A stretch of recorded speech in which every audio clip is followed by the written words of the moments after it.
BFM Business, BFM Crypto, le club. Sandra Gandoin. 15h tout pile, je suis ravie de vous retrouver pour BFM Crypto, le club. On est ensemble jusqu'à 15h30 et vous le savez, aujourd'hui, on répond à vos questions, toutes les questions que vous nous avez posées sur notre adresse crypto@bfmbusiness.fr avec Morgane Enlandu, fondatrice de Crypto 360. Bonjour Morgane. Bonjour Sandra. Ravie de vous retrouver. Et Stéphanie Fra, senior manager chez CoinHouse. Bonjour Stéphane. Bonjour Sandra. Ravie de vous retrouver également. Vous nous avez posé plein de questions, que ce soit des questions de débutants ou d'investisseurs confirmés. On va y répondre pendant toute cette demi-heure et évidemment, continuez à nous écrire. BFM Crypto, le club, c'est parti. Allez Stéphanie Fra, on va entrer dans le vif du sujet. Vincent nous demande, j'ai des cryptos via Revolut et Coinbase. Comment sont-elles protégées ? Alors, a priori, il y a un système, si ça marche comme chez CoinHouse, où on a un système de cold wallet, donc globalement des fonds auxquels personne ne peut accéder rapidement. Souvent, il y a plusieurs signatures, il y a un délai pour les débloquer. Donc ça, c'est très sécurisé. Et puis, il y a une partie, on va dire, un peu plus hot wallet, qui là permet de faire des échanges et donc de permettre aux clients de ces plateformes d'acheter et vendre des cryptos, potentiellement de les retirer.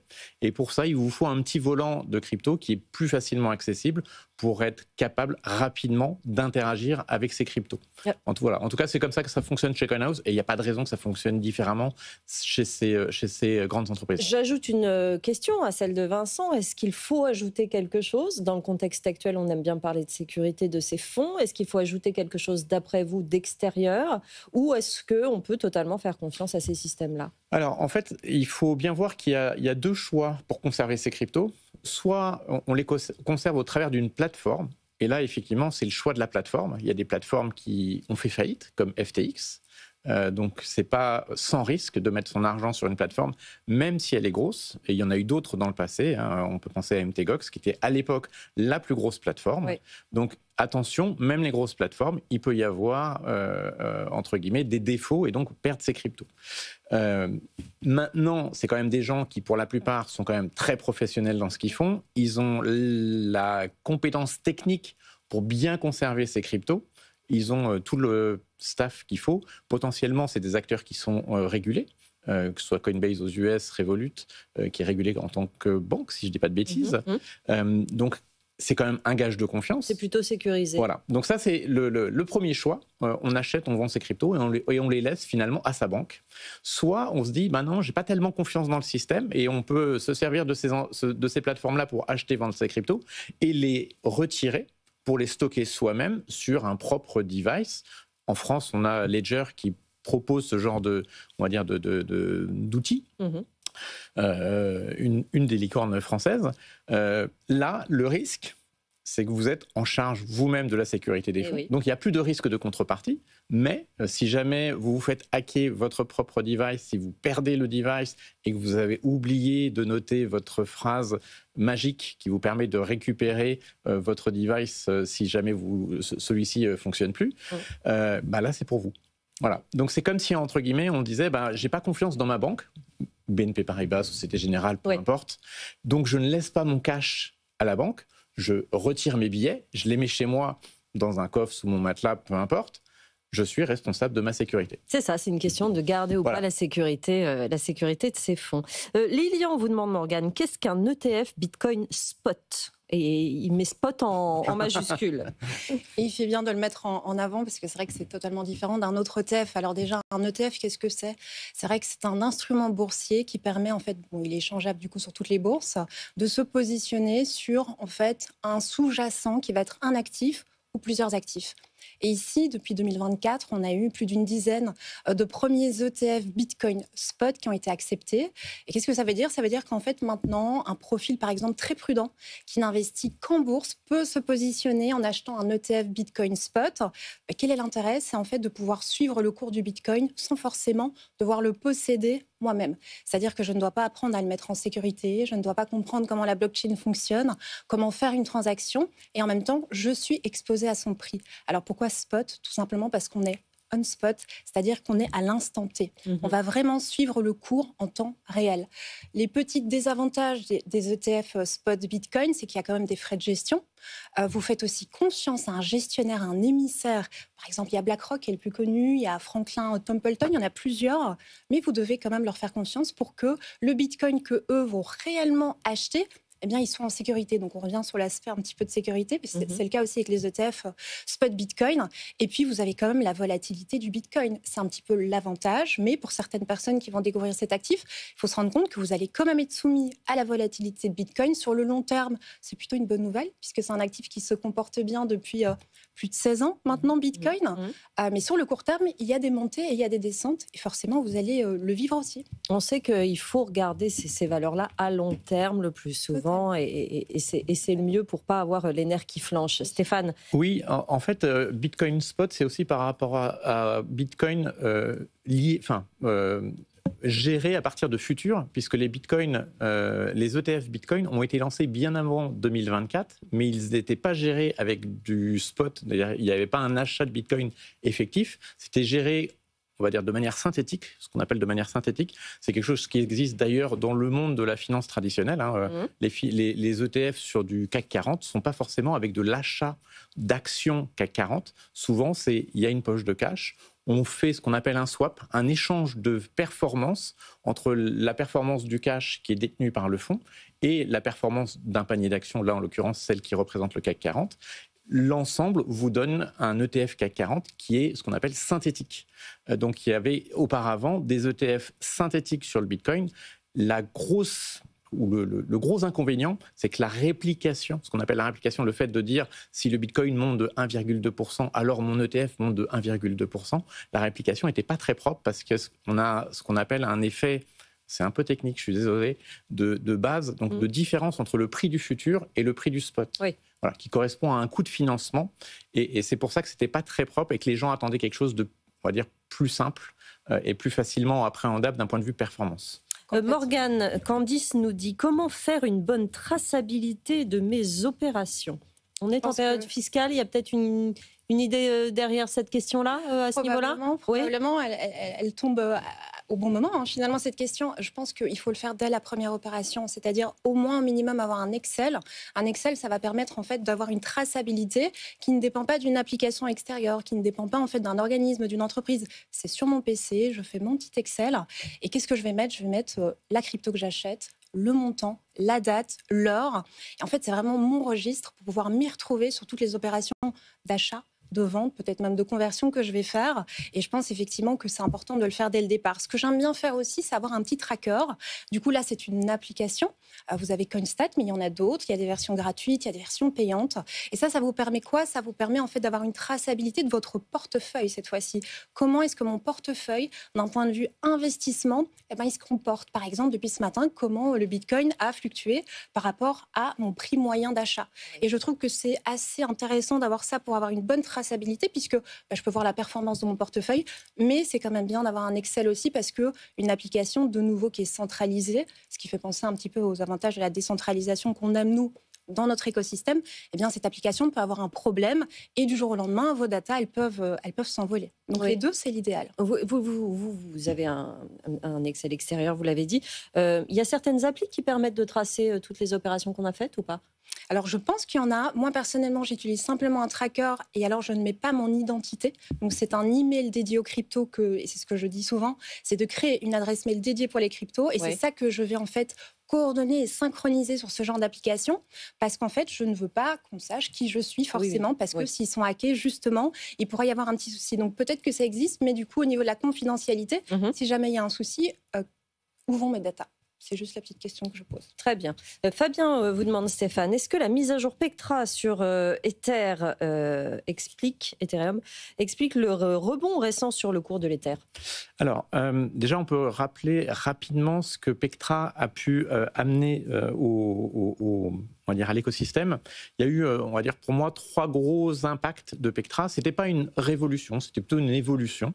Il y a eu des aspects qui concernaient plutôt, on va dire, l'expérience utilisateur, le fait de pouvoir notamment payer des frais, les frais de transaction autres qu'en Ether. Donc typiquement, pouvoir utiliser des stablecoins pour pouvoir payer.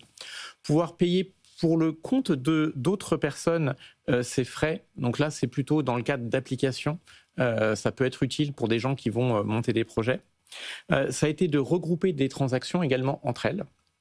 Ensuite, il y a eu toute la partie staking où auparavant, il fallait avoir des nœuds de 32 Ethers pour pouvoir faire du staking. Et puis, si vous aviez 64 Ethers, vous faisiez 2 nœuds. Là, on peut faire un seul nœud jusqu'à 2048 Ethers. Donc, ça optimise un petit peu l'utilisation de la chaîne. Et enfin, il y a eu ce qu'on appelle une amélioration sur les données qui sont encryptées dans un bloc, qui permet notamment pour les couches L2 de véhiculer un certain nombre d'informations. Et donc là, on a doublé la capacité. Voilà, donc c'était un certain nombre d'évolutions de la chaîne. C'était une grosse évolution au sens technologique du terme, parce que ce n'est pas des mises à jour qu'on fait tous les jours sur cette chaîne-là. Et effectivement, ce qu'on a constaté, ce qui est assez rare, c'est qu'il y a eu... à partir de cette évolution-là, Pectra, un gros impact sur les cours, puisque le cours a dû prendre 30 à 40%, oui. en fonction de quand est-ce qu'on regarde les prix. Oui. Mais en tout cas, c'était très notable. Et cette surperformance, elle a été observée par rapport à l'ensemble des autres cryptos, à part quelques exceptions. Et donc, c'est très rare, parce que quand on a regardé les grosses évolutions qu'il y a eu sur les dernières années, il n'y a jamais eu un tel impact de prix relatif par rapport notamment à Bitcoin et les autres grosses cryptos. Donc voilà, donc c'était une première. Personne s'y attendait, parce que tout le monde s'est dit, comme ça n'est jamais arrivé, ça ne va pas arriver. Et on était peut-être à un moment donné où l'Ether était très très survendu, parce que ça fait quand même très longtemps qu'il sous-performe notoirement la plupart des cryptos, Bitcoin évidemment, oui. Sans raison apparente. Parce qu'il n'y a rien qui fait dire qu'aujourd'hui, Ethereum est en grande perte de vitesse. Si on regarde le nombre de développeurs, le nombre d'applications, les actifs qui sont sur cette blockchain, il n'y avait pas de raison de penser que, quelque part, le cours d'Ethereum baisserait autant. Donc voilà, donc ça a peut-être été un prétexte, finalement, pour dire aux gens c'est la fin de la partie sur la jambe baissière. Il est temps maintenant de reconsidérer Ethereum avec des lunettes peut-être un petit peu plus favorables.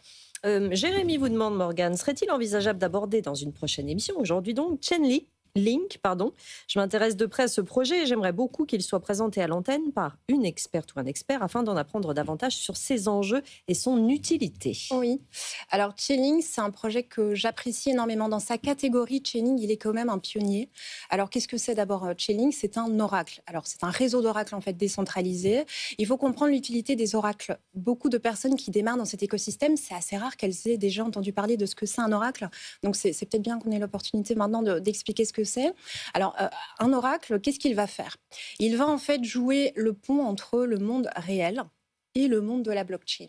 C'est-à-dire qu'il va passer des informations qui sont off-chain, on-chain, et c'est en fait une structure qui est nécessaire. Pourquoi? Pour les smart contracts. Donc les smart contracts sont des contrats intelligents grâce à Ethereum. La blockchain d'Ethereum, elle a développé non seulement tout ce qui est smart contracts, mais aussi DApp, les applications décentralisées. Mais en fait, pour pouvoir avoir des smart contracts, ces fameux contrats intelligents qui vont s'exécuter sans que les personnes qui sont les parties du contrat, elles ne devront même pas être présentes. Il y a il y a des triggers, donc il y a des déclencheurs à ces contrats. Ils ont surtout besoin de data et de data du monde réel. J'avais parlé dans une dernière émission de la tokenisation et j'avais parlé du fait que l'immobilier, par exemple, c'est un secteur qui est quand même super intéressé par la tokenisation. Pourquoi? Parce qu'on peut avoir une réplication, un duplicata d'un bien immobilier, par exemple en token, sur la blockchain. Donc un bien du monde réel qui serait en fait vu sous format de token sur la blockchain. Mais pour pouvoir savoir la valeur de ce bien immobilier, j'ai besoin de quoi? J'ai besoin d'un oracle. Donc l'oracle, il sert vraiment à voir, par exemple, aussi les conditions météo de manière générale, pour savoir quelle température il fait. Ça peut être aussi pour le cas des paris sportifs. Si, par exemple, je parie, je fais un smart contract, je mets un petit peu de crypto et je dis, je pense que cette équipe va gagner, ou que ce joueur-là va marquer pendant ce match. Si j'ai raison, je peux gagner des cryptos, mais il faut bien avoir les infos en temps réel. Là, un oracle, il a toute sa puissance puisqu'on dépend en fait concrètement de lui. Donc un oracle, il reçoit des datas, il va vérifier les datas entre elles et il va ensuite garder les datas qui sont les plus pertinentes. Il va ensuite les injecter dans les smart contracts. Et donc, Chainlink, c'est un petit peu le pionnier dans le côté des smart contracts. Il a été développé sur Ethereum aussi. C'est un des plus anciens. Et il a la confiance quand même. J'ai vu l'info, je pense que c'était ce matin ou hier, de JP Morgan. Ils ont fait une grosse opération. C'est la première opération sur une blockchain publique. Et ils ont choisi 2 partenaires. Ondo, on en avait parlé aussi lors de la tokenisation immobilière. Ouais. Et évidemment, Chainlink. Oui, donc c'est quand même plutôt C'est plutôt pas mal. Oui. C'est plutôt pas mal. Un gage de confiance, effectivement. Voilà pour la réponse à Jérémy. Lara vous demande, Stéphane, sachant que les stablecoins sont surtout intéressants dans le cadre d'échanges transfrontaliers ou dans les pays instables financièrement, y a-t-il un intérêt à acheter des stablecoins quand on est investisseur particulier en Europe? Alors, souvent, les gens qui investissent dans les stablecoins, c'est des gens qui ne vont pas parier sur le stablecoin en lui-même, sauf si les gens ont envie de faire un pari du dollar, parce qu'en gros, la plupart des stablecoins sont en dollars. Ça doit être 98-99% des stablecoins sont en dollars. Donc, soit on a une vue sur le cours du dollar par rapport à l'euro, parce qu'on vit en France, donc a priori, on est tous sensibles à l'euro. Et là, ça peut être un pari d'investir sur du dollar par rapport à l'euro. Ce n'est pas la raison principale qui font que les gens viennent en crypto. Et puis, si on veut investir sur du dollar par rapport à l'euro, il y a plein d'autres moyens traditionnels, plus simples, dans votre banque, chez un courtier en ligne, pour le faire. Je ne suis pas sûr que ce soit l'intérêt des gens d'investir dans le stablecoin. Par contre, là où c'est intéressant, c'est si vous avez envie, à un moment donné, d'investir dans les cryptos, vous ne savez pas vraiment si c'est le bon moment ou pas, mais vous avez envie d'être prêt. Et là, pour le coup, plutôt que d'avoir des euros et de les envoyer sur votre plateforme d'échange favorite et ensuite de faire la conversion, ce qui peut prendre un certain temps parce que les banques ne sont pas toujours très rapides. Elles peuvent mettre, ou en tout cas elles ont pu mettre dans le passé, des bâtons dans les roues pour faire les envois justement sur les plateformes d'échange dans le cadre d'achat de crypto. Ça peut être un bon premier pas d'acheter ce stablecoin, d'être prêt finalement à investir au moment où on estime que c'est le bon moment d'investir. Donc souvent, c'est plutôt ça l'intérêt d'investir sur du stablecoin. Ensuite, l'autre intérêt, c'est quand on a déjà des cryptos, qu'on a fait un certain nombre de transactions et qu'on se dit, là, on pense que le marché il a beaucoup monté, j'aimerais bien sécuriser un petit peu mes gains, souffler pour voir venir. Soit vous reconvertissez en euros, mais là, vous êtes soumis à l'impôt directement puisque vous avez constaté une plus-value. L'impôt sur les plus-values, oui. L'impôt sur les plus-values. Soit, alors donc en général, c'est la flat tax pour la plupart des gens. Soit vous vous dites, non, je vais avoir plutôt une position d'attente qui est me mettre sur un stablecoin et je vais attendre de voir si je veux reconvertir en euros parce que j'ai besoin de l'argent ou au contraire, pour reprendre des positions un petit peu plus tard, une fois que j'estime que le marché a consolidé, que c'est de nouveau le bon moment pour investir. Et je pense que c'est plutôt ça l'utilisation des stablecoins aujourd'hui pour la plupart des investisseurs. Après, je pense qu'il y a une autre utilisation qu'on voit apparaître, mais peut-être qui ne se voit pas encore vraiment dans les flux, c'est qu'il y a des paiements transfrontaliers, effectivement, qui se font énormément à partir de stablecoins. Oui. Là où finalement les gens avant faisaient du Western Union en dollars, en devises fortes, et là maintenant plutôt que le faire sous ce format-là, parce que ça coûte très très cher de faire du Western Union, je pense qu'il y a beaucoup de gens qui se disent non en fait en stablecoin c'est comme du dollar, c'est rapide et il n'y a quasiment pas de frais. Ouais, donc c'est là que c'est intéressant malgré tout pour remplacer malgré tout ces échanges. Donc je ne pense pas que les gens investissent sur du stablecoin pour sa capacité à générer une plus-value. C'est plutôt une position intermédiaire, une position d'attente ou on va dire une position pour transmettre finalement de l'argent. C'est l'infrastructure qui est intéressante. Ouais. Morgane. 2 choses. La première, c'est que depuis qu'on a l'EURC, qui est quand même le stablecoin maintenant qui est adossé à l'euro, avec Circle qui est derrière et Coinbase, il y a quand même des personnes qui attendaient aussi d'avoir un premier stablecoin qui est adossé justement à notre euro, à nous. Et donc, il y a quand même cette idée aussi de se dire que certaines personnes n'ont plus confiance maintenant dans ce stablecoin-là et ont envie de se dire j'ai envie d'avoir de l'argent qui est sur la blockchain, qui est sécurisé par la technologie de la blockchain, parce qu'ils ont compris l'intérêt des envois d'argent illimités, 7 jours sur 7, 24 sur 24, tout en conservant la valeur de l'argent que je vais mettre. Donc c'est ça souvent la plus-value d'un stablecoin. Le URC, c'est très intéressant. Pourquoi ? Parce qu'il est MiCA compliant. Il faut quand même expliquer aussi que le Tether, le plus gros stablecoin aujourd'hui au monde en termes de capitalisation, et il dépasse largement les autres, mais il n'est pas MiCA compliant. Il a été délisté. Il a été délisté, et récemment, la personne qui est à la tête a bien dit qu'il n'avait pas pour objectif de devenir compliant. Donc, il faut regarder tous les stablecoins qui existent. Et puis, vous avez des gens aussi qui maintenant investissent sur les stablecoins qui sont liés avec le cours de l'or, le Pax Gold notamment. Et là, c'est super intéressant parce que quand on voit la montée de l'or dernièrement, toutes les personnes qui avaient mis en fait une partie soit de leur profit crypto sur des stablecoins ou qui sont rentrées simplement pour se dire j'ai de l'argent en dehors du système traditionnel, en fait, finalement, c'est une forme d'investissement puisque leur investissement a monté avec le cours de l'or aussi. Donc, il y a aussi ces deux axes qui sont pertinents. Maintenant, attention, je veux dire, il faut se tenir au courant. Tous les stablecoins ne se valent pas. Et je pense réellement qu'il y aura de plus en plus d'applications concrètes et de liens avec le monde classique. Typiquement, il y a eu un énorme partenariat là, qui a été fait entre Mastercard et les stablecoins. Donc, il y a quand même une volonté de la finance traditionnelle d'adopter, d'embraser, j'ai envie de dire, les stablecoins et que ce soit une forme de paiement. L'infrastructure, c'est ça qui est intéressant. C'est ça qui est intéressant dans ce partenariat-là spécifiquement. Vous vouliez ajouter quelque chose, Stéphane ? Effectivement, quelque part, on ne crée pas la monnaie ou on ne crée pas une nouvelle monnaie. On lui donne simplement une nouvelle forme. C'est-à-dire qu'au lieu d'avoir juste des billets, juste une carte bleue, finalement, c'est quand même un paiement un peu digital. Une carte bleue, quand on y réfléchit, on ne touche absolument pas l'argent et ça permet quand même d'acheter des objets. Et finalement, c'est une autre forme, on va dire, physique d'argent qui, effectivement, a d'autres propriétés très intéressantes comme, effectivement, la disponibilité 24 heures sur 24 sans avoir de censeur sur le fait de pouvoir payer ou pas. Donc voilà, et avec des coûts de transaction qui sont très faibles, notamment, alors peut-être pas si on fait un paiement de 10 €, mais si on fait un paiement de plusieurs centaines de millions d'euros, ça coûte le même prix, donc 3 fois rien. Et une précision que demande Quentin, pour être sûr d'être compris, j'apporte au prestataire de prêt une somme en USDC ou toute autre crypto, je reçois des fiat en échange, est-ce qu'un prêt en euros fiat collatéralisé en crypto est soumis à la taxation? Là, on parle peut-être du prêt Lombard. Prêt Lombard, oui. Morgane. Alors, c'est le nantissement, si on veut être technique. J'ai encore demandé à mon avocat. J'avais fait ma petite retraite crypto. Il était venu justement en parler. Et là, on était encore un petit peu dans le flou. Donc, on était encore un peu prudent. Ça a quelques jours, cette décision. Exactement. Et donc là, c'est la bonne nouvelle. Effectivement, c'est reconnu par la loi, le nantissement sur les cryptoactifs. Donc, techniquement, on pourrait dire que l'interprétation, en tout cas, elle est plutôt favorable sur le fait que ce n'est pas un acte qui va générer une imposition. Voilà, c'est ce qui est en tout cas maintenant marqué noir sur blanc et je pense que c'est vraiment une belle porte d'entrée pour toutes les personnes qui ne veulent pas vendre leur Bitcoin, leur Ethereum, leur crypto. Et en fait, si on a une vision long terme, ça permet d'avoir une liquidité qui est super intéressante, d'être sûr aussi que les fonds vont arriver auprès de la banque parce que plusieurs personnes, quand elles essayent de repasser sur leur banque, des fois c'est un petit peu compliqué.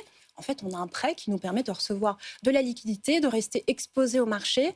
Attention après à qui vous faites confiance, puisque vous leur donnez quand même vos actifs. Mais au niveau légal, c'est une très bonne nouvelle. C'est une bonne nouvelle. La fiscalité, il y a pas mal de questions. Nico vous demande, Stéphane, est-ce que les moins-values réalisées en bourse via un compte-titre peuvent annuler les plus-values générées grâce à des crypto-monnaies?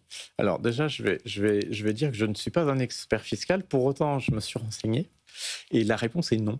Puisque les plus ou moins values ne se compensent que actif par actif.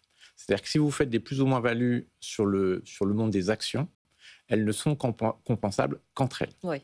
Donc il n'y a pas de possibilité finalement d'imputer des moins-values ou des plus-values crypto à des plus-values ou des moins-values sur le marché action. Voilà. En tout cas, ça, c'est a priori la loi fiscale. Après, je ne suis pas un expert fiscal, donc il faut peut-être se retourner vers un expert fiscal, mais jusqu'à présent, je pense que c'est comme ça que ça fonctionne. Une question de Brice, Morgane, concernant les prêts Lombard, en crypto, peut-on mettre en stacking notre Ethereum? Et si j'ai de l'immobilier ou de la bourse, puis-je emprunter plus? Oui. Alors nous, on reçoit de plus en plus de demandes. D'ailleurs, si les gens qui nous écoutent ont envie de le faire, sachez que c'est possible. Vous avez maintenant la possibilité, si vous voulez donner en nantissement, donc faire un prêt Lombard sur votre Ethereum, eh bien, avec certains organismes, vous pouvez même le stacker. Donc vous avez l'effet non seulement sur la durée de pouvoir tenir votre actif qui, a priori, si vous le gardez sur le long terme, vous pensez qu'il va prendre de la valeur, mais en plus vous le stackez. Alors peut-être c'est quoi le stacking rapidement.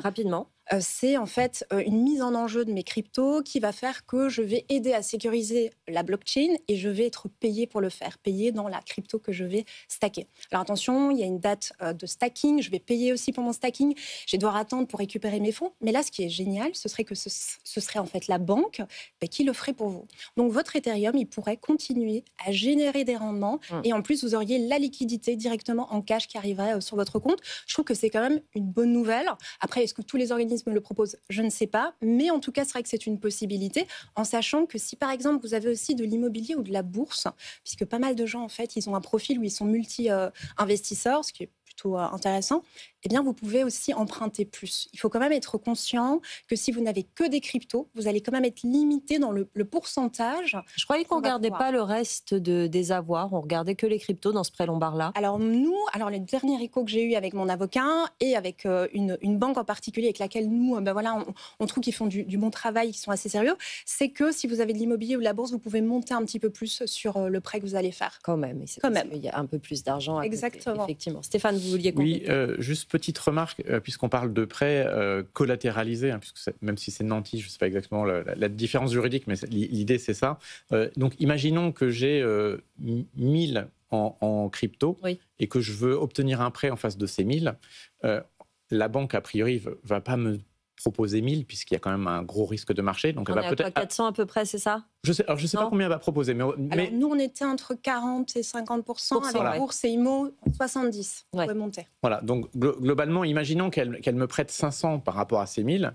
Maintenant, la valeur de marché de ces 1000, elle va fluctuer. Or, on sait que sur même des cryptos comme Ethereum, ça peut beaucoup bouger. Alors, si c'est à la hausse, aucun problème. La collatéralisation, on va dire, augmente encore un peu plus et peut-être que je peux rallonger un petit peu mon prêt Lombard. Inversement, si les cours se mettent à s'effondrer... Ah oui, parce que là, on est au-delà de 100 quand même. Donc, ça veut dire qu'il y a quand même des chances, notamment dans 6 mois, on a parlé de l'automne, ça pouvait baisser. Exactement. Qu'est-ce qui se passe à ce moment-là? Là, pour le coup, je ne suis pas suffisamment expert sur le prêt Lombard, mais globalement, pour moi, c'est une forme de levier. Et donc, à ce moment-là, il faut potentiellement soit rallonger en collatéral pour pouvoir satisfaire les contraintes de risque de la banque, soit potentiellement devoir avoir à rembourser le prêt, sauf que soit ce prêt, c'était pour le plaisir de l'investir sur on va dire sur du livret A ou alors un équivalent de livret A parce qu'il n'y a peut-être pas assez. Et là, il n'y a pas de problème, il est disponible. Soit vous en êtes servi pour immobiliser du cash pour un investissement long terme. Et là, ça peut être problématique. Oui, c'est ça. C'est le timing est intéressant dans le prêt Lombard. Effectivement, faut faire attention à ça. Parce que le marché est aussi, en fait, on pourrait se dire que les gens ont une capacité du coup d'emprunt qui est aussi plus importante. C'est ensuite dans la chute où effectivement, là, il va falloir voir. Évidemment, ils vont calculer à partir d'un moment et dire, bon, là, l'actif a quand même beaucoup perdu de valeur. Soit vous remettez des fonds, soit effectivement, vous soldez simplement votre crédit. Et ce qui est super, c'est qu'on peut le solder à tout instant et ça coûte pas grand-chose. Mais est-ce que c'est pas un peu... pardon, il nous reste 30 secondes, mais est-ce que c'est pas un peu pervers d'avoir autorisé ce prêt Lombard adossé à de la crypto en plein bull market? Le timing, Non, on verra dans 6 mois ce qui se passe. Le temps va peut-être. Mais je pense que c'est une opportunité pour beaucoup de gens qui n'ont pas envie de vendre leur crypto, qui seraient peut-être dans certains cas forcés parce qu'ils sont trop exposés et ils ont la possibilité d'avoir du cash et de rester exposés. Ça reste, je trouve, une alternative pour certaines personnes intéressante. On y reviendra, quoi qu'il arrive. Merci à tous les deux. Morgane Landu, fondatrice de Crypto 360, Stéphanie Fra, Senior Management Manager chez Coinhouse. Merci à tous les deux pour vos réponses. Vous continuez à nous poser vos questions crypto@bfmbusiness.fr. On est là tous les jeudis pour y répondre. Passez une très bonne journée sur BFM Business. Dans un instant, BFM Bourse. BFM Business, BFM Crypto, le club.